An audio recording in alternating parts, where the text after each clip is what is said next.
Thanks, Ben. You bet. I got to jump off here in a minute or two because I got another meeting to run to, but we can get you. Okay, we can get you all started. You got a big crowd today. Yeah, if people keep signing up, so we'll see how it goes. We'll see what happens. All right, Yeah. I'm gonna make you a host so you can do stuff. Perfect. Thank you. Yeah. All right, we got Kristen. Welcome, Kristen. You are an early bird. Yes. I am. I was worried about getting connected, so I connected super early. Oh, better early than late. That's right. I thought there might be a door prize for being the first participant in, so, you know. I kid. All right, there's Greg. Hey, Greg. Perfect. Hey. Just gonna double check all my settings.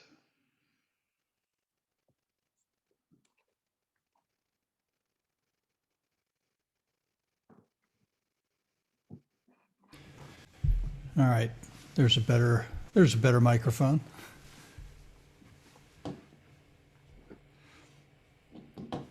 All right, that's pretty good quality, Greg. You sound good. Yeah, it's been my minor stupid time wasting obsession during COVID is to try and get the best camera, mic, tech setup I can. So hopefully it's decent. You'll have to share what your setup is because I'm always looking for gear. Yeah, recommendations. Trust me, I've wasted plenty of time and energy on this. I would say the number one thing I did was on day 2 of COVID, I went and bought a 49-inch gaming monitor. And total game changer. Change the world, right? You had a TV in front of you. Yeah, it was such a good decision in terms of my productivity. So I can have 4 visible screens at a time, and it's just awesome. How you been, Ben? I've been good. I've been good, thank you. And congrats on the hiring Mark Harris. That's a win. That's definitely a win. Yeah. He's already been, hugely helpful, and it's great to have him on board, and just to be able to find somebody of that caliber locally, it's just been great. Yeah, he is skilled technically, and he's a recognized leader. He can recruit with the best of them, and yeah, he cares a ton about people. He's going to fit into our culture very well, so it's good. I understand you guys do a little riding together. Yes, we do. Maybe we'll even get you out there, Greg, to pull us. I look forward to it. I had a rough few months with some bursitis in my hip, but I'm on the mend, and I was out, got 26 miles in on Saturday, so on my way back. Oh, good for you. Oh, I'm jealous. Hey guys. I'm excited to watch this. Is that Christine? It is. This is Chelsea's thing. I'm just here for moral support and to cheer you all on.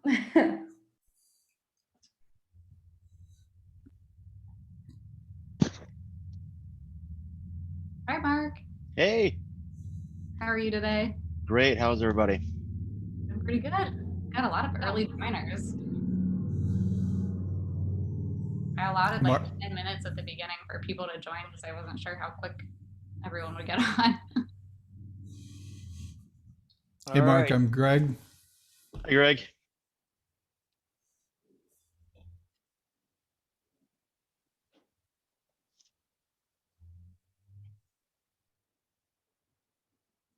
I think we got Allison on, Kristen's on. Good. I think last I checked, there were over 50 people registered. So hopefully we'll have a good group and then be able to do some networking at the end, meet new people. I forgot that AEP had Zoom blocked. So I was trying to log in and it kept like, kept blocking it. Do you want me to launch the poll now? What do you think, Ben? Should we, if we launch the poll? I think you should wait till everyone shows up, introduce yourself, get everyone set, and then do the, hey, we're gonna do a little level setting conversation with a poll. Okay.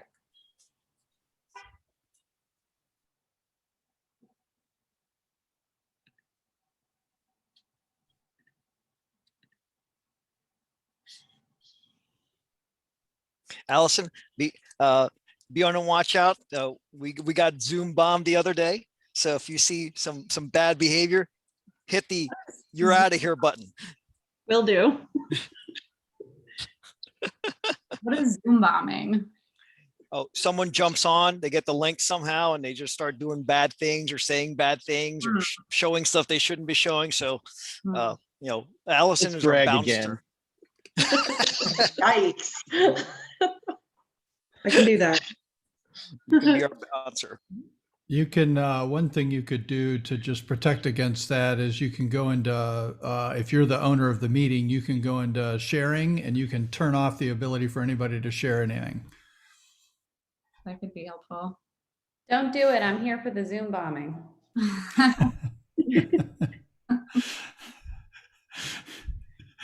I always hear those stories, but I've never been in a Zoom meeting that's happened. It was the first time last week. It's like, we've done, you know, so many of these things, and some joker started messing around like, oh, okay, this is what a Zoom bombing looks like. This is fun.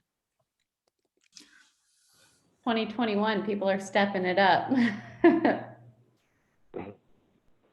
Hi, everyone. Hi, Juan. How are you? How are you? Hi, Juan. Can you hear? Hi, can you hear me well? Yep, sounds good. Thank you.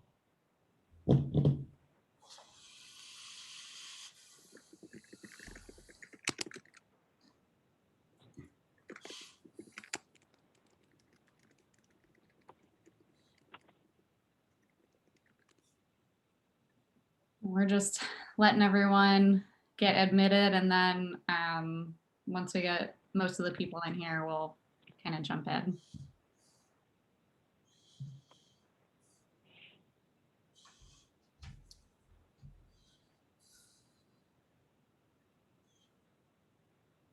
All right, Greg, other than the your monitor, what else is your setup? So I can have gear envy here, right?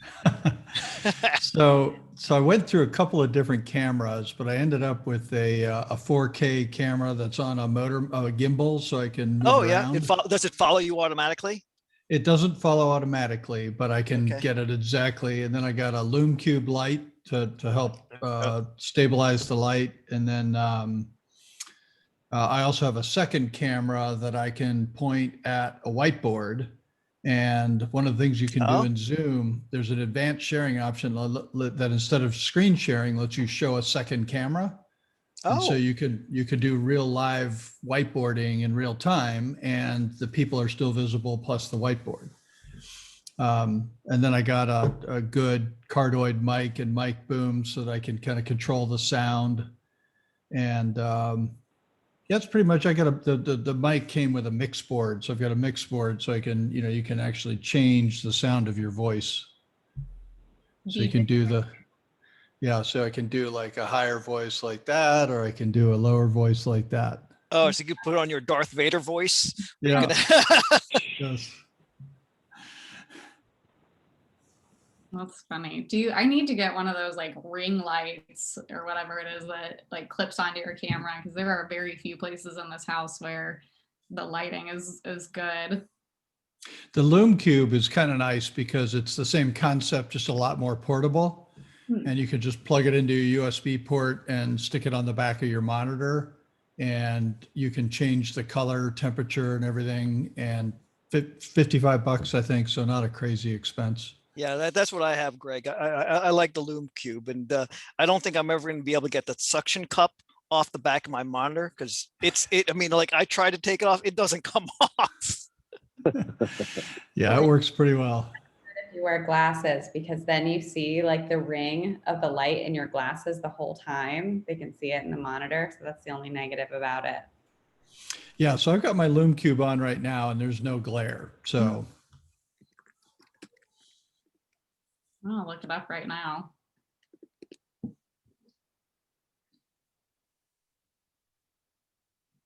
Oh, they've got some that have a little tripod.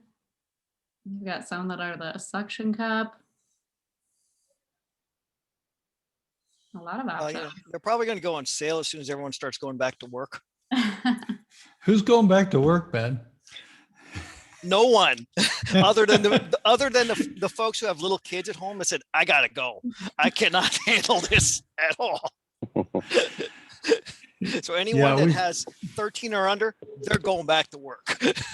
Yeah, I have to say, I feel so much for the parents of young children, and I miss that window. My kids are all in college or gone, and I can't imagine how challenging that must have been for so many folks. But I think we've had people that have been coming into the office throughout because of that, if they didn't have a good homework setup.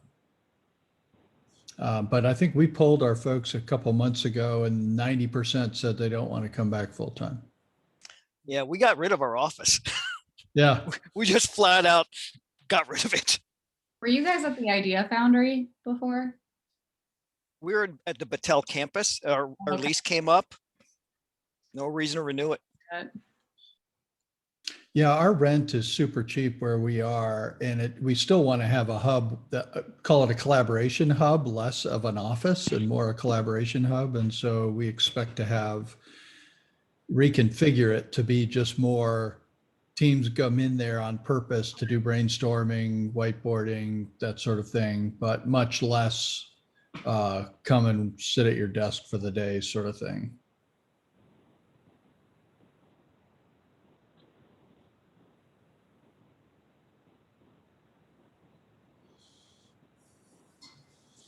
I think a few more people just joined. Hi, Tim and Rachel and Jury. Can you hear me? Mike. Yep. Yay! I fixed my laptop. Thank Ben, you. Ben, have you guys had any conversation about whether or not you'll ever go back to having some sort of space, or is it just an assumption that you're remote forever now? Oh, I think we've had that. We want to make sure there's a space for people to meet and those kind of things. So we do have accommodations for that to happen. Now the question is, what do our needs happen over time? Because part of it is our footprint it continues to grow nationally, more so than locally, and so then it becomes a question: where are our people, and what do we need to provide for them? Yeah, we're hiring remotely as well, so that's a factor that plays into it. And ultimately, I might see us, if we have mini hubs, having, using co-working spaces in those cities. Yeah, that's a strategy we're looking at, because we want to make it easy for folks to host a meeting if they need to. Right. Do you think like co-working spaces are going to see a big uptick, like once people do start going back in person? I think with a delay, that market will rebound well. Obviously, it got hammered pretty hard on the early, in the front end of COVID. But I do think co-working is definitely going to rebound. I think commercial real estate will take a lot longer.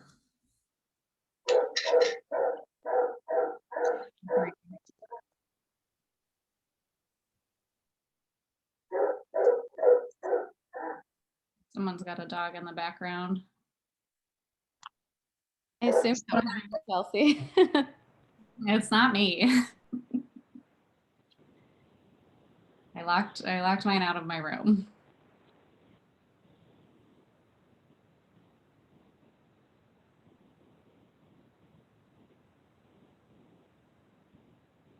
Awesome. We got a lot of people flowing in.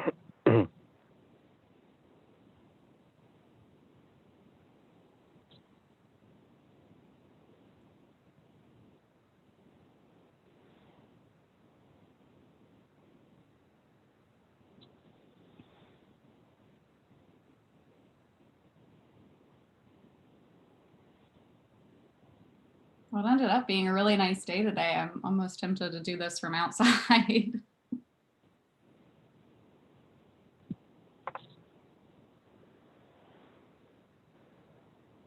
Yeah, I feel like spring is for real now. I hope so. I really hope we're done with the snow and all of that. Yeah, I think we're officially into mud season. It really does feel that way. Anybody who mountain bikes totally knows what I'm talking about. The trails are closed.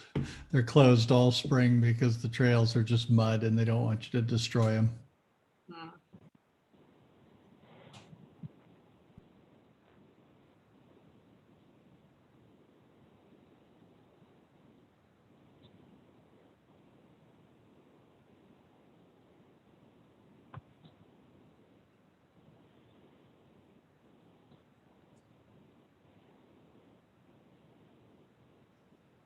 I think you can start anytime you want, Chelsea. I think because people are going to keep streaming in, so you might as well just roll. Yeah. So I think we're still waiting on Kimberly, who's one of our speakers. But what I can do is go ahead and launch kind of the initial poll. It's just a couple questions. I was just kind of hoping to see like how familiar people are with the terms that we're going to be talking about today. It should only take a minute or so, but that is something we can do to kind of start this going.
Looks like most people have voted, and it seems that the majority of people have at least heard these terms before.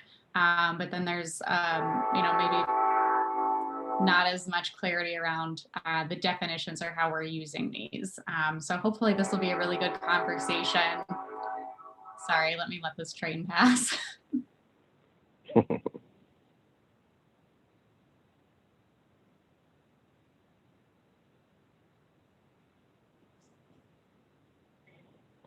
All right, I think we're out of it. Okay, so we are still waiting on one of our speakers. I think maybe we'll just give her like 2 more minutes to join and then go ahead and get started if that works for all of you guys. And I think we'll have a couple more people trickle in, over the next 5 minutes or so.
All right, well, let's go ahead and get started.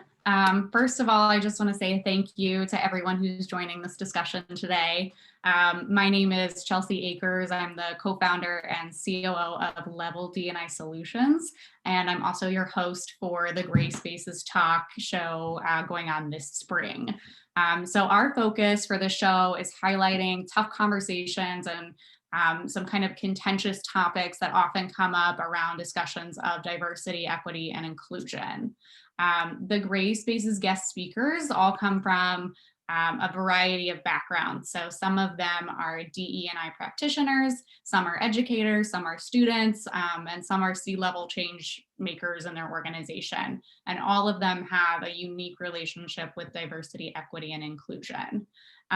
Before we jump all the way in today, I'd like to share a little bit more about what's to come. So in April, the show next month, we will be discussing we'll be discussing generational diversity and kind of exploring how sensitive is too sensitive for the workplace.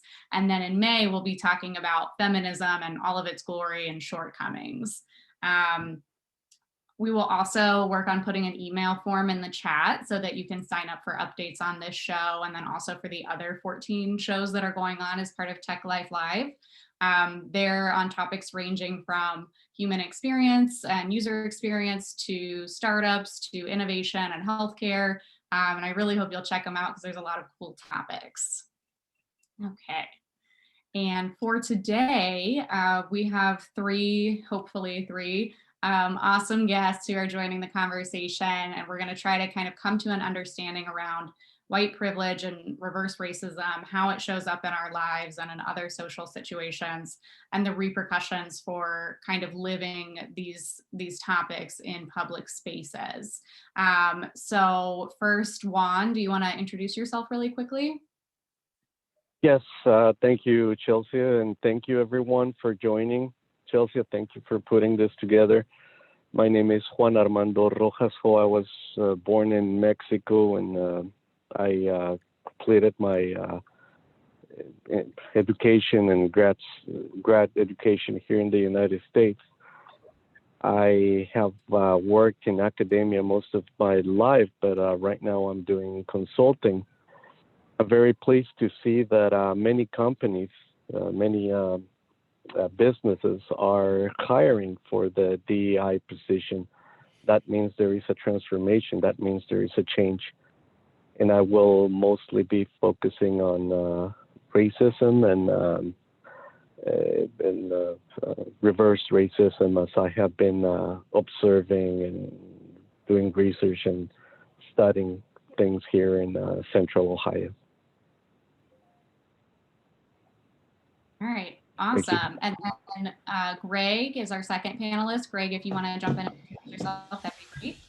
Sure. Hi, everyone. I'm Greg Moran. I'm the Chief Operating Officer of Aware, which is a local startup. Spent most of my career in large corporate at Ford Motor Company, Bank One, now part of Chase, and also at Nationwide Insurance. I grew up in Zambia. My parents were missionaries, so I spent most of my childhood in Zambia and came back to the States for middle school. I do not recommend that, by the way, but it was good learning experience for me. And I'm going to be focusing today a little bit on, as we talk about these topics, what's our responsibility to engage in meaningful dialogue around getting a clear shared understanding of these concepts. Awesome.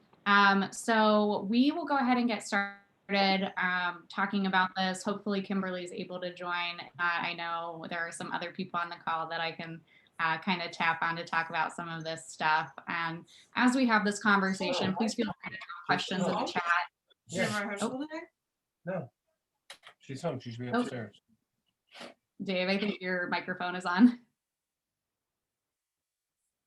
Okay, perfect. So as I was saying, sorry, go ahead and drop your questions in the chat as we're going along. We will move into breakout sessions for the last 10 minutes or so of the session today, and that'll give everyone a chance to network and kind of talk about some of these topics in more depth. So to start, Juan, I would love for you to talk a little bit more about your experiences with racism so we can dive into the topic of reverse racism. And for this conversation, we're defining reverse racism as the concept that affirmative action and other similar color conscious programs for addressing racial inequality are a form of anti-white racism. So Juan, if you want to start on that, that would be great. Thank you, Chelsea. So, as we all know, we had our last summer very difficult situation all across our country, and many open doors, or many doors were open. Racism was all over the country. It was obvious. We read it on the internet. We read it on where we saw it on the news. We even experienced it on the streets. So I'm not necessarily going to divide racism from reverse racism because they go hand in hand. But what it was obvious was the reaction from many white folks that felt that their status quo or way of life was threatened, and started making comments as forms of microaggressions, or very openly. For instance, just to give you an example, I have been doing some work for this company, and I was very astonished how some people were talking about immediately going and buying weapons and getting a full amount of bullets to protect themselves, as if a revolution was about to begin.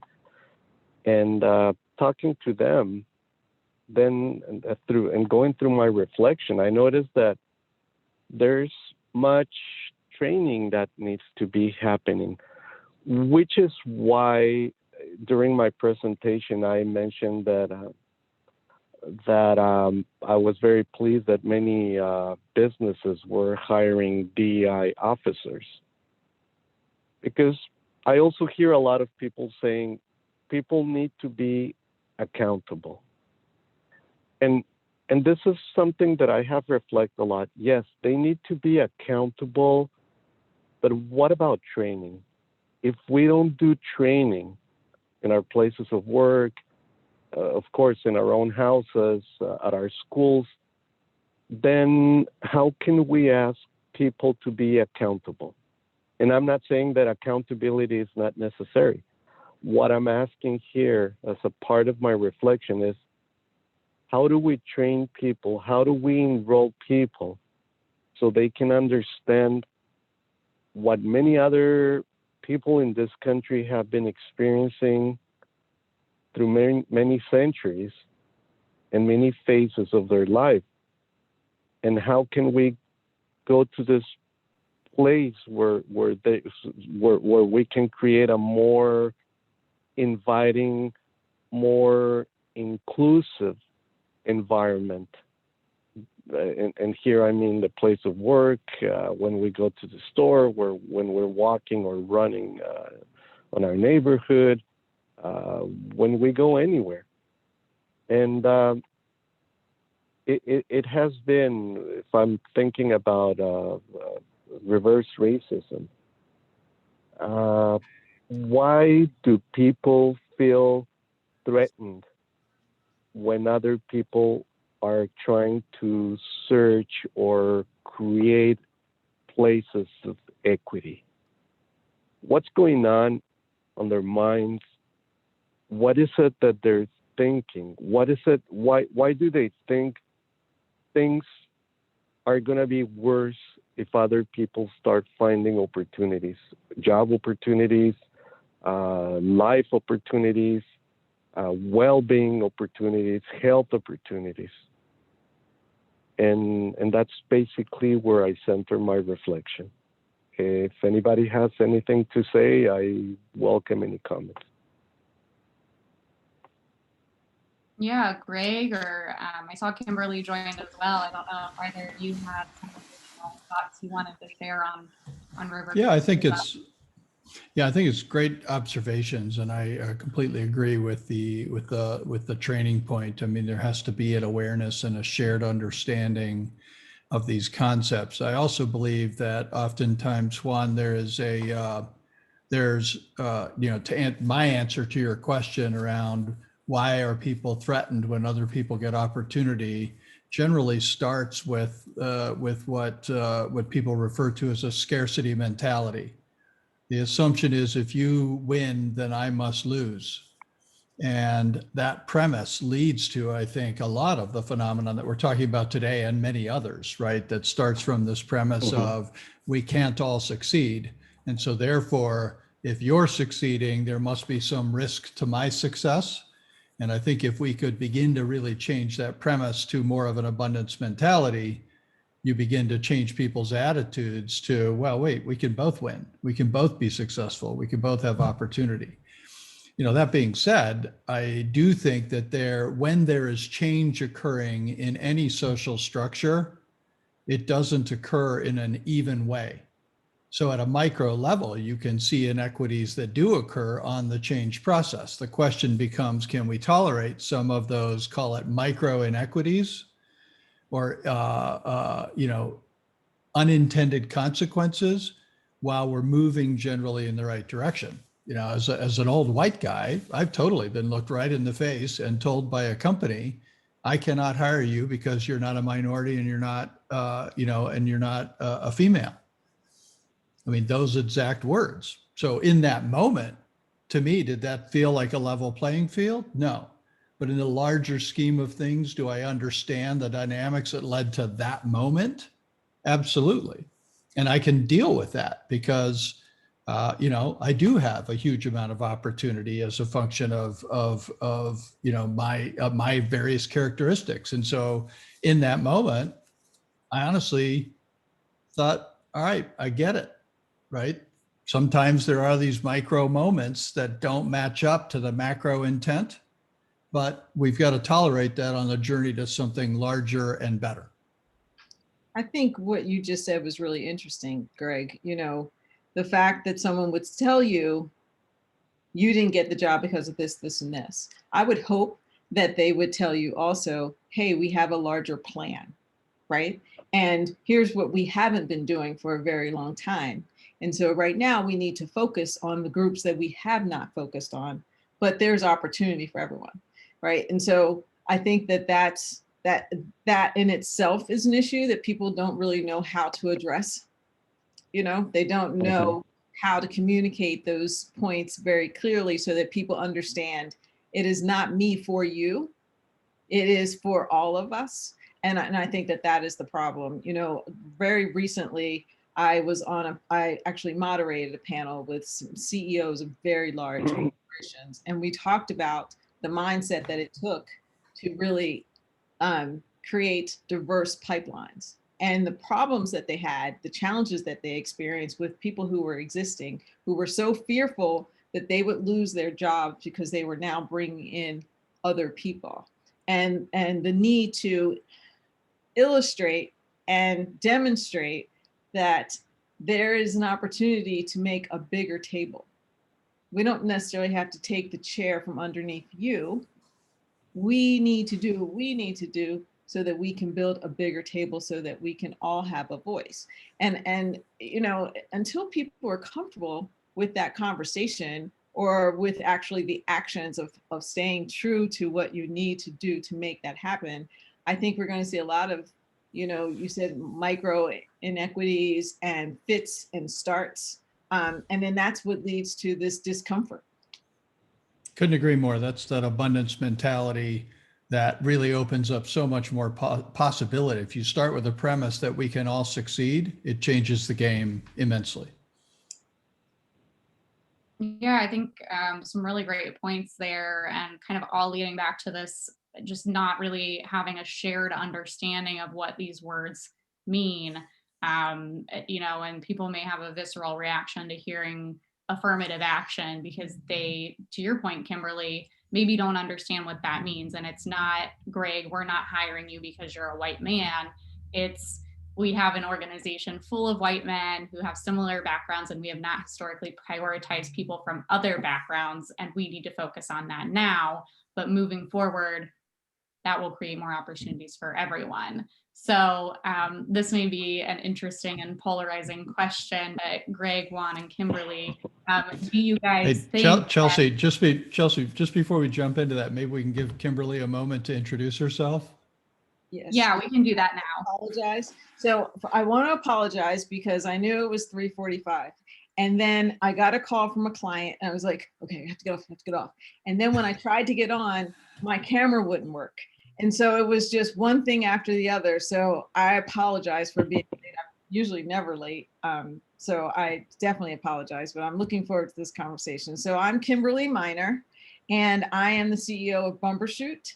And Bumbershoot, we focus exactly on this, right? So after 25 years of leadership experience in corporate America, I just couldn't continue to look the other way and move forward with the way things were going. And I felt like it was my responsibility to help candidates and to help corporations meet, to fill in that gap. So to create corporate cultures that are welcoming and productive and deliver on their business as well as their social values and strategies, and to also help candidates and people in the business to navigate and to succeed. So it's great to meet all of you, and I'm really excited for this conversation. So thank you, Greg, thank you, Chelsea, and great. Yeah, thanks. And I think that that's a good lead in for the next question, because Kimberly, I'd like you to kind of tackle this one if you can. I'd like to start to think about how racism and reverse racism really apply to privilege.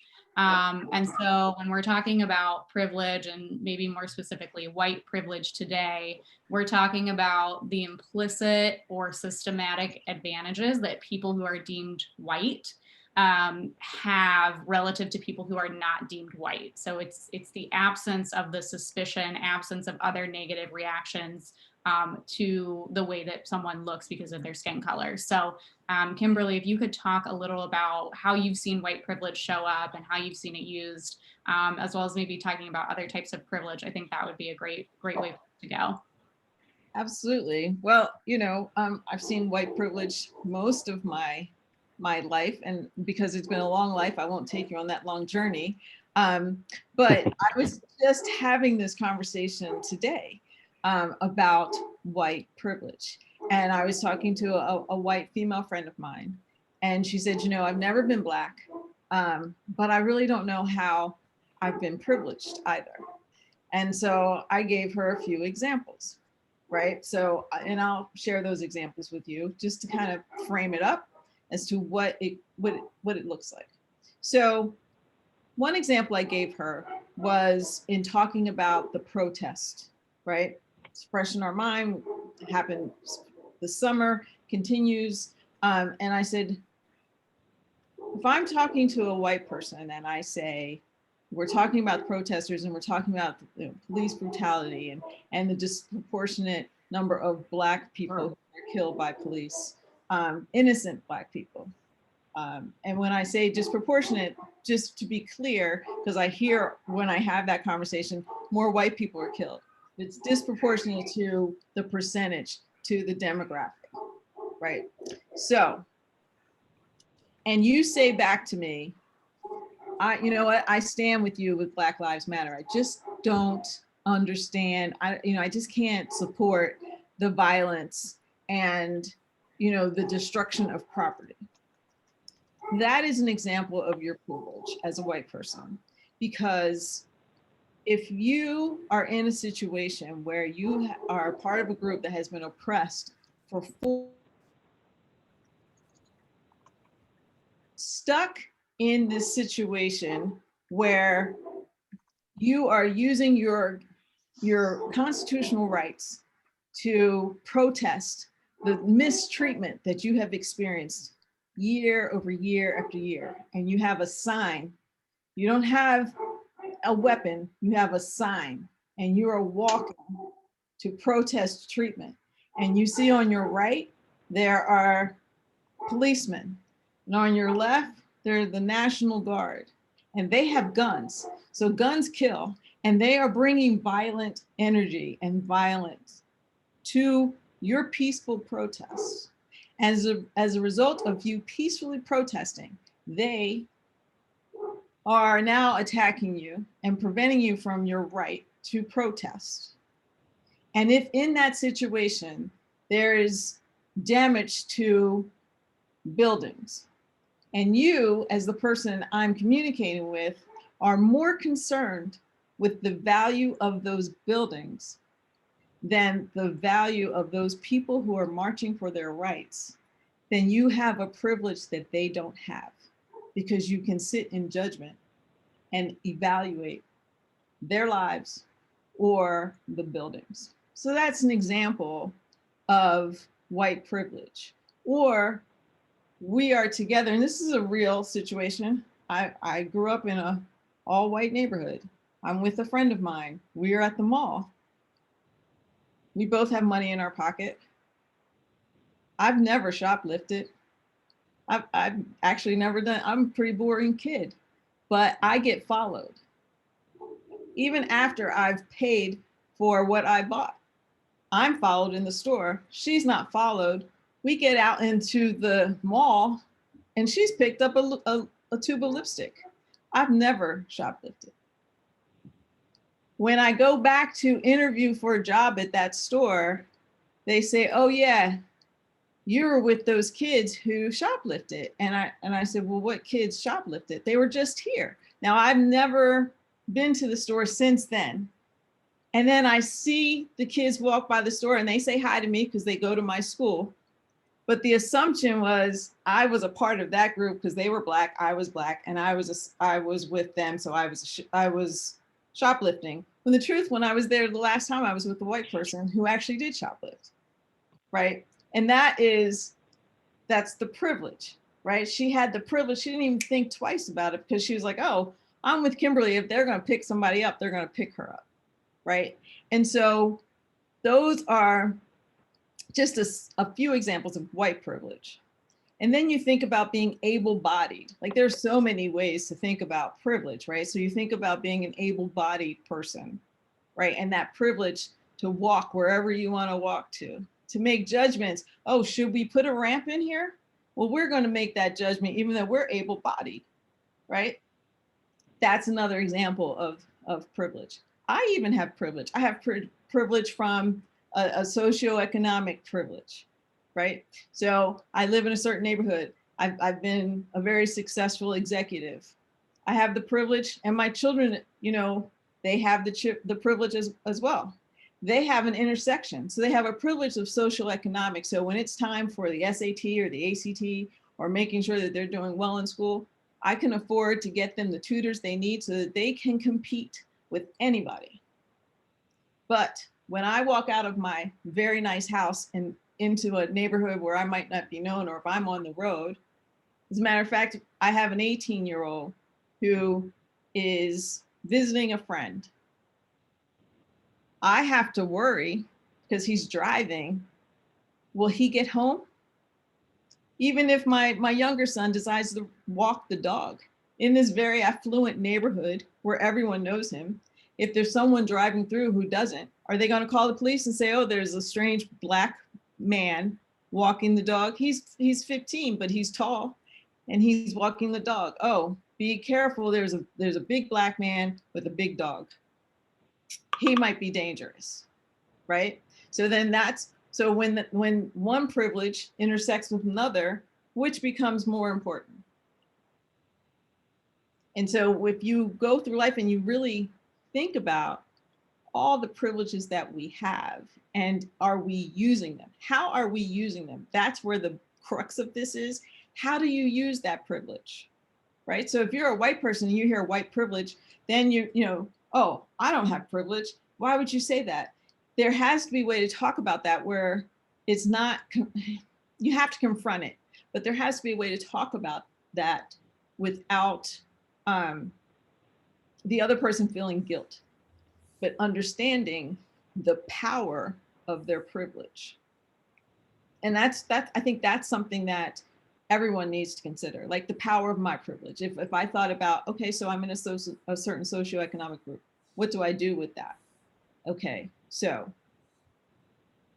I probably give away more than I keep. I spend a lot of time volunteering, and I make sure that I can help people have a step up.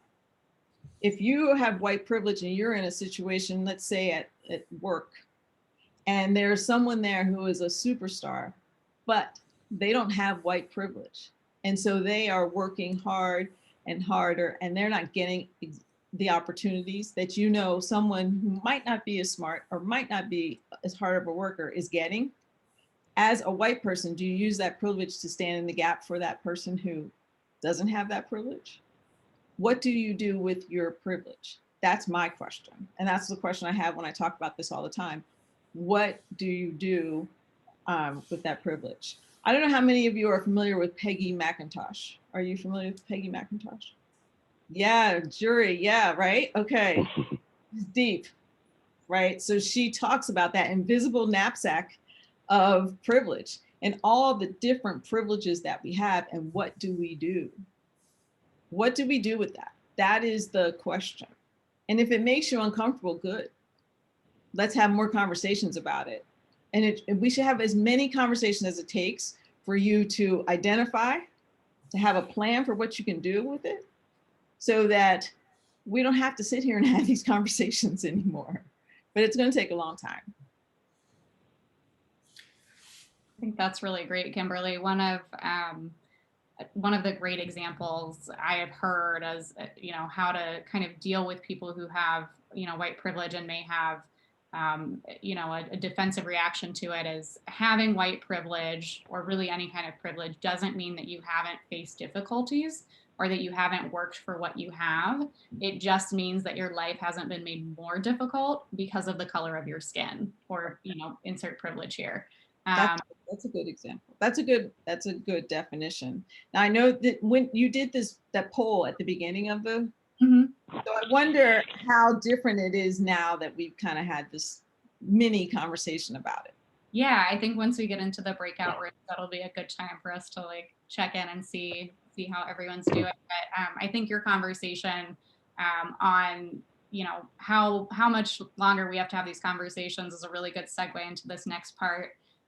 So I'd like to pass it over to Greg. I know that racism and privilege can be difficult topics to address, especially in certain social environments or professional settings. But there are often unintended consequences to not talking about these things, or to having half conversations about them. So Greg, could you talk a little bit about kind of living in this gray space where you're not really taking these bold, transformative, intentional actions to combat racism and privilege, and what the consequences of that can be? Yeah, absolutely. I think the thing that I'll start with is, at any given moment in time, I think we, particularly as a result of social media and the fact that we kind of interact with each other in tiny little sound bites, we risk not having clear definitions and understanding of concepts. I think that gets especially problematic when we go through a substantial shift in perspective. And we have clearly gone through a substantial shift in perspective in the last 13, 14 months. And there's great examples of how even entire words have changed, and those meanings, the meaning of those words have changed. And so I'd start with the premise of, it is now more important than ever to be talking to your coworkers, to your friends, to the people at the places where you volunteer, and making sure that you have a shared understanding of the words, of the meaning of the words, and of the meaning of the things that people are saying should be done to address those issues. So one easy example there where we can talk about definitional shifts is, prior to, I'll say, May, June of 2020, most of the conversation was about equality. As a result of the Black Lives Matter protests and the just intense focus on that issue around white privilege, et cetera. And by the way, I completely agree with Kimberly. Privilege exists in many forms. At a given moment, we may be talking more about one than the other, but they all need to be addressed. And it shouldn't be threatening to us to grapple with these concepts. We have to be courageous about getting to these shared definitions. So last year, we saw this shift from the concept of equality to the concept of equity. And I've seen and heard a lot of companies throw the word equity into everything from their Super Bowl ads to their webpage.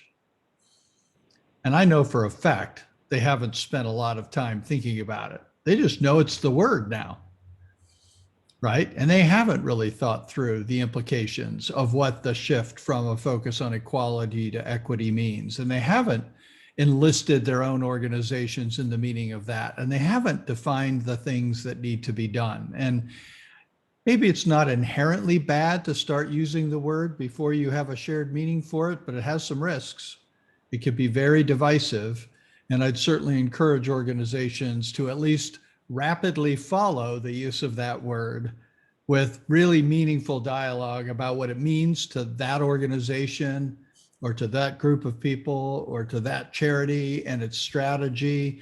Whatever the right application is in your case, make sure that you dive deep enough on the meaning of the words and the meaning of the words that you're using in response to it to ensure that you actually have aligned action and that you're actually going to minimize unintended consequences while beginning to implement what we were talking about at the very beginning, this concept of an abundance mentality where you focus on everybody having the opportunity to succeed. Can I chip in? Yeah. Thank you. I noticed in the poll that 41% still of the participants are still having trouble understanding reverse racism. And I want to bring to the conversation what Kimberly mentioned. We need to look at our privileges in order to better understand it. Everybody has privileges in different ways, as Kimberly mentioned. And let me give you an example. At the end of the year, academic year, every high school gives away through all the different foundations all of this money for scholarships. And all those kids go up on stage and receive their scholarship money or their diploma for what talking about the money they're going to be receiving. But it is very interesting to see that most of the kids that go up on stage are white, and there's only going to be a couple that are students of color or students from other underrepresented groups. And even then, we still hear many white students complaining because there's not enough scholarships for them. When the truth of the matter is that many foundations are quote unquote complaining because they don't spend all of their yearly funds on scholarships because not many of them apply for them. So that's a way to demonstrate how there's privilege for many white students. And the question that I've always asked is, what else do we need to do in order to be able to distribute those scholarships for students in a more equitable way, in a way that it's more inviting for students that represent underrepresented groups? So in order to understand what reverse racism is here, it's those white students feeling that they're not included when the truth of the matter is that they are, right? They just need to apply for those scholarships. You might be thinking, well, how come the students of color or students from other groups are not applying for those scholarships as well? Because if you see the list of scholarships on the program that night or that evening, you're going to see that only 2 of them truly specify that those are scholarships for underrepresented groups. And that is a problem. Those descriptions need to be more inclusive in order to be inviting for a larger group of students to apply. And we see it not just, I'm using scholarships as an example, but that applies to many opportunities in business, in academia, in higher ed, and no matter where we go. I think that's a Thank you. point in general. I think kind of the question that I'd like to get to, if we can, and get some final thoughts on is, how do we have these conversations around reverse racism and white privilege without sending, whoever we're talking to into a defensive state? Or, is it okay to have scholarships or specific initiatives that single out, that we want to give minorities a hand up? Because, the standard has historically been the majority, white people, men. And so how do we really lift everyone to the same playing field without then becoming exclusive of, what was historically the majority? And is there a way to do that? I know that's a big question, but if you guys have thoughts, that'd be great. Well, I'd love to jump on that, because I think that question is an extension of what Greg and Juan were just talking about, right? And it is not, I mean, you said a leg up, it's kind of like the bootstraps, what do you do if you don't have boots? And what do you do if you don't have a foot? And we could just continue down that path, right? And so I think that what's important here is understanding just fundamentally, what is equity versus equality, right? And so to your point, and I think to your point, Chelsea, it's never going to be a situation where the door is wide open and the funnel is so full that it's like drinking from a water hose, where, people who have traditionally been underserved or undersupported are just going to have all of this opportunity that it's going to take over for everyone else. The change is actually coming in the demographic, right? We're changing. The majority is going to look very different than it looks right now. Doesn't mean that the power, right, or is going to necessarily change. And so in that sense, understanding that equity are the tools to get to equal, right? It's not the equal. They're the tools to get to equal. So if I want to give everyone a slice of pizza, but some people are, gluten intolerant or lactose intolerant, but I'm giving everyone a slice of cheese pizza, that's not feeding everyone, because everybody can't eat that, right? And so I think that to personalize it and to really start to see people as who they are and meet them where they are, and to have those conversations. When you have a conversation and you are bad because you have white privilege and you're not using your privilege, no one wants to hear that. Like nobody wants to hear that. And so that's where the defensiveness comes in. But if there's a conversation about, hey, this situation just happened. This is what was wrong about this situation. Here is an opportunity for you to be a better ally, sponsor. This is what I might have needed. And you start to have these conversations where they're personalized and meet people. I think that that's where you start to see some change, when people can see how to apply their privilege. And I just believe that, because I think that you have to identify it, and then you have to give tools to use it to help with building equitable opportunities for people who don't have that privilege. But you have to identify it. It's just the way you identify it. Yeah, I mean, I think just two observations. One, I think we've got to have conversations like this one, and it's got to happen thousands of times, hundreds of thousands of times, right? Because that's actually how we get to shared meaning. That's how we evolve, at a macro level, is through dialogue. And there's so many ways to have dialogue today. So I think it's creating safe conversation spaces like this one where we can take on some of these tough topics with the express understanding that we're not going to try and prove each other wrong, but that we're actually trying to create shared meaning and shared understanding together. And that can sometimes be messy, but you've got to create a container around it that allows it to happen in a way that's thoughtful. And the second thing I'd say is there are lots of it's not like there aren't organizations today that have been focused on the fundamental structural issues that we're talking about today for many, many years.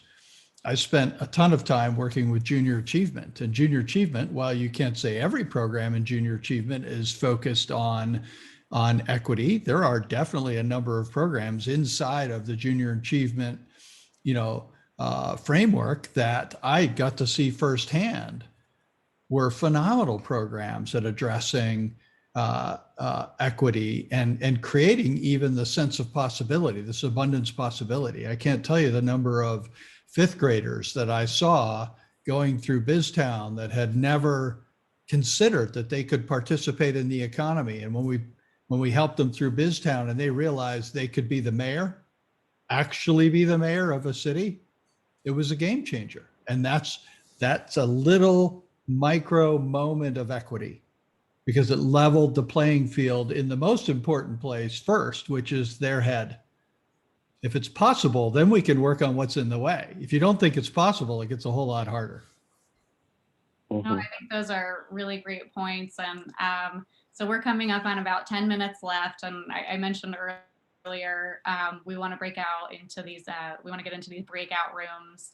And we're going to try to assign it so that we've got Greg, Juan, Kimberly, myself, a couple other DEI people on the call in different rooms so that we've got some basis for conversation in these groups. I'm going to go ahead and send out another Zoom poll really quickly. And this is just to kind of better understand your experience today and how this conversation went and kind of how you felt about, this format and everything like that. If you guys could take just a minute to do that, that'd be great. And then we will work on getting these breakout rooms set up.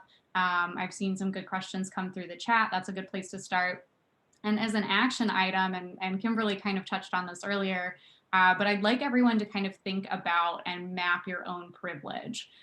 So we talked about a couple of different kinds of privilege. It can be related to race or gender or religion or being able-bodied. I'll also drop an article in the chat here that's kind of about someone addressing their own privilege and mapping that out. But if we could, I think, take that as an action item and use that to launch continuing conversations like this outside of this event, then I think that's how we move forward. So we'll let that poll go. And I just want to say thank you again to everyone for all the great questions and for letting us get on here today and highlight some great people in this space while trying to tackle some really tough topics. So enjoy your breakout rooms. I'll see some of you here in a minute, and then hopefully we'll see you next month for the next discussion. Thank you. Thanks, everyone. Thank you. Sorry I was late. This was a great conversation.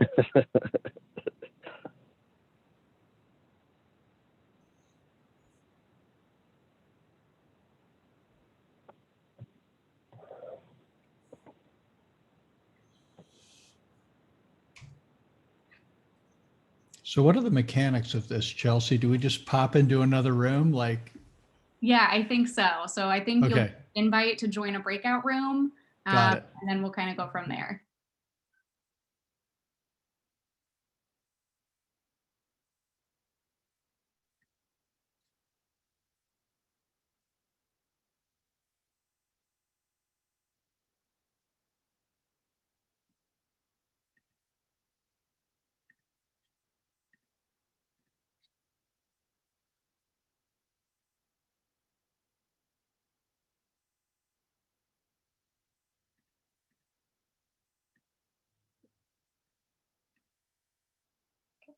I don't remember.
I didn't take my survey before. And I wasn't sure whether we were all joining this again or whether we were just breaking out after the, whether it was ending after the breakout. So I will, perhaps we can connect Janelle on LinkedIn, and if I can offer any support just through, networking and community building, happy to chat. I would like that very much, and congratulations on the new role. That's Thank a you. really cool place to be, and Thank you. eventually I want to head that direction. Well, cool, good. And, again, good for you that you're trying to continue to help, support your company through understanding. Part of it could be they don't know what they don't know, right? And many of us do. So being able to take this on and better them regardless of whether you're there for now or forever.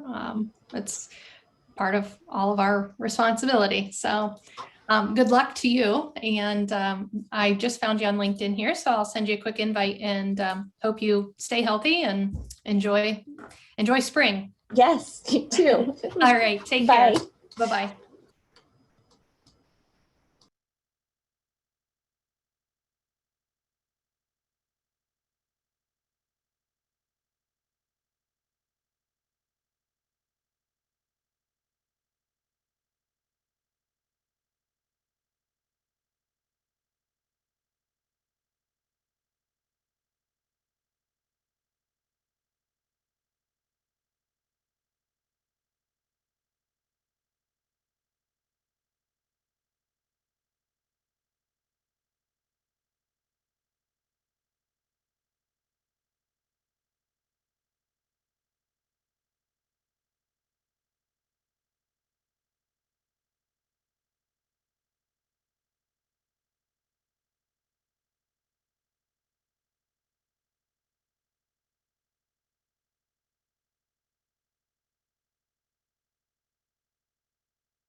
Okay.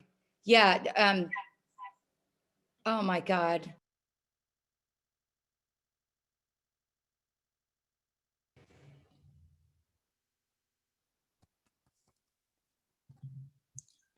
I guess it's just you and me here too. Oh, now it's just me. Oh. Bye again. We're still here.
Good stuff, Ashad.